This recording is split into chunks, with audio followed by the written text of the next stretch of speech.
Hi guys, I'm Jenn Johns. Welcome back to the channel. Today I'm going to be showing you how to make a Sephora makeup cake. Not that I would know anything about spending all of my money at Sephora and know exactly what their brand new bags look like. I have a bit of an addiction. Let's get started on this tutorial. So we're going to start out by making our cake. What I have here is 6 layers of cake that I've sliced into 8 inches by 3.5 inches. I'm using my favorite vanilla cake recipe. If you've got one that's your favorite, feel free to use that as well. But if you want my recipe, I'll put a link in the description box to my blog where you can find the whole thing. I'm also going to be filling this here with just a little bit of vanilla buttercream. Now the reason I'm only using a small amount is because we're going to be carving this cake and I don't want the layers to be moving in amongst each other because then that just makes for more risk and a little bit more of a cake falling over or slipping. So I'm going to just keep stacking my layers all the way up like this. Now we're going to carve the cake. You need a teeny tiny little purple one. Purple's essential.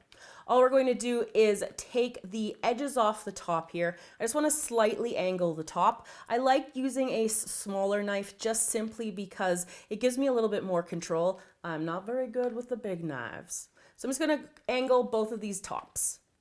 Here on the ends, I'm going to carve a slight, basically like a little V shape in here, because when an actual Sephora bag folds in, it folds into the side like that. I'm just going to do the same type of shape carve all the way down the side and on the other side as well. Now we're switching to a super sharp, super thin yellow utility knife. Now I'm going to be doing this detail at the bottom with this knife. I find it's a little bit easier to use because of the size of it. So I stopped my carve and I'm just continuing down here through the cake all the way to the bottom, but then I'm just gradually going to angle it outwards. So it's kind of like almost a reverse of the carve that we did throughout the top here. Now I'm taking my favorite buttercream and I'm covering the cake in it. Give it a nice generous amount since we were so sparing in between the layers. If you need a recipe for excellent buttercream, make sure you click in the link in the description box for that. I've rolled out a piece of black fondant and I've loaded up the fondant with Tylose, which thickens the fondant so I can use it faster. And what I've got here is about 8.5 inches by 8 inches in size. And I've rolled out some white fondant for the stripes on the bag. And they are about 1 inch in length. And I'm just lining them up here using my rulers. If your fondant is a little bit dry, then you just want to use a little bit of water to help it stick to the fondant underneath it. What I've also got over here is the side of the bag. And I've rolled this out with the thick fondant with the Tylose as well. And I've scored it up the middle. It's about 4 inches in width. And then again, it's 8.5 in height. And I've stopped at about 2 inches from the bottom because at the bottom there, I'm going to take a straight blade and I'm going to cut from that 2-inch mark right to the corner. And I'm going to cut basically that triangle. You know how we left the triangle kind of protruding when we were carving the cake? I'm cutting out a special spot for that here. So I've got that cut out and I just need to duplicate the front and duplicate the side. Because my buttercream has crusted on my cake, I'm going to apply a little bit of water to the back of my black piece here. I don't want to go too far up to the top though, because that's going to be overhanging the top there. So I'm just going to spread this on. This is just going to help the fondant stick to the buttercream, just like it does help the fondant stick to itself too, if you're doing that. So I've got it on a square board that's just a little bit bigger than my side. I've got the sides lined up here, and I'm just going to carefully just kind of like tilt it up, line it up, and then just press it into the cake. And then if it needs to be peeled away, we can have a little help there. Then we're going to take a fondant smoother and I'm just going to smooth it on until it sticks to the cake.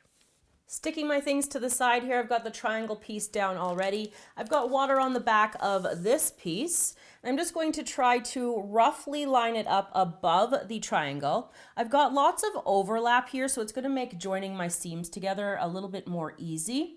And I'm just going to press that score mark down there into the center.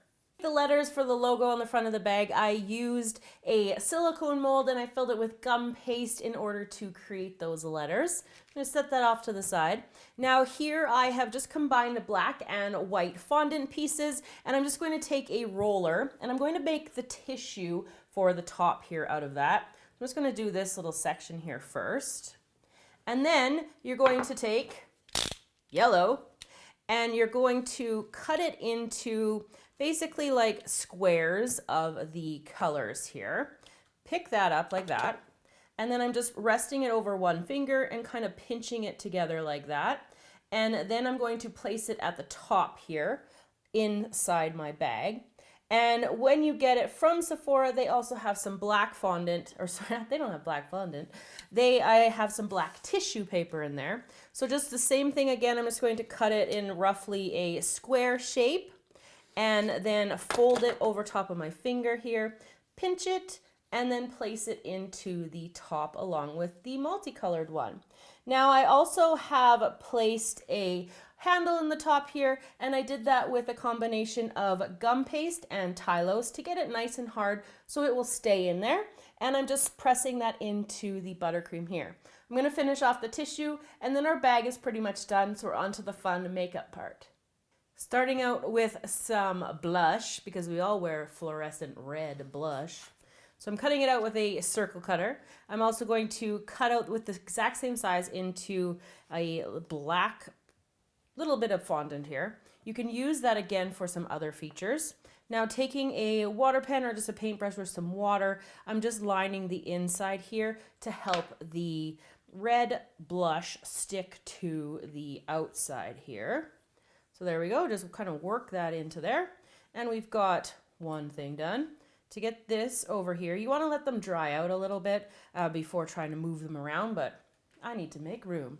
So now we're going to work on some lipstick. So I've got some black rolled out here, I've got some pink rolled out here. Then to get it to look more realistic, I'm going to basically just kind of chop off the top here on an angle. And then I'm going to pinch this together to give it a more of that little point there, because we all know that lipstick gets like that too. Then on the top here, I'm going to add a little bit of water, and then I'm going to stick the lipstick on top, and we've got that one completed. Then for some eyeshadow, I found they're actually just royal icing dots. Here we go, lots of different colors. And I rolled out some more black fondant, and then I just turned them upside down and press them into that fondant before it starts to harden. You can also do it just like I did the blush, but how much easier is that there? If it's not sticking, use a little bit of water for that as well. So we've got these guys drying over here.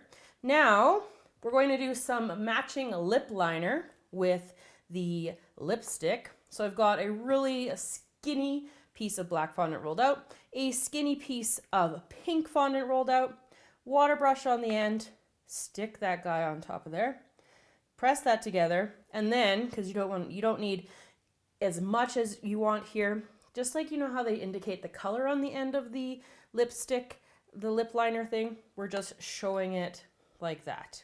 So we've got the color indicator for our lip liner, and then set that to the side. Going to make a kabuki blush.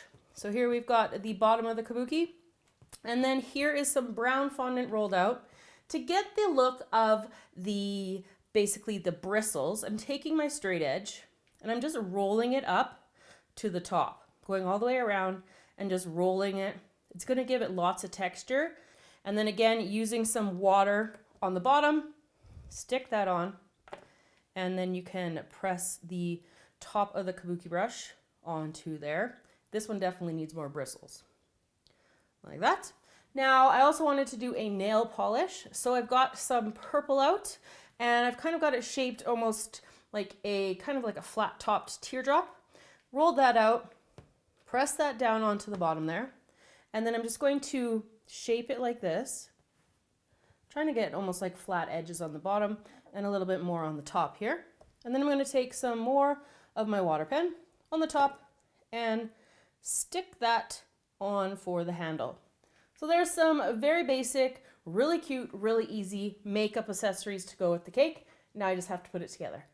So there you go, everybody, how to make this Sephora makeup cake. I hope you guys enjoyed the tutorial. I've got my makeup pieces down in front, and I've sliced into this second cake so you guys can see what the layers all look like inside.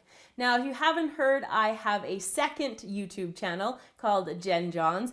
Over there, I'm giving you baking basics, lots of buttercream tutorials, and that's where I get to go live. So if you missed the live videos, make sure you head over to my brand new channel, and the link is in the description box. Now for both of those channels, hit the notification bell and you'll be notified whenever we upload a video, whether it's here or on the new one. See you next time.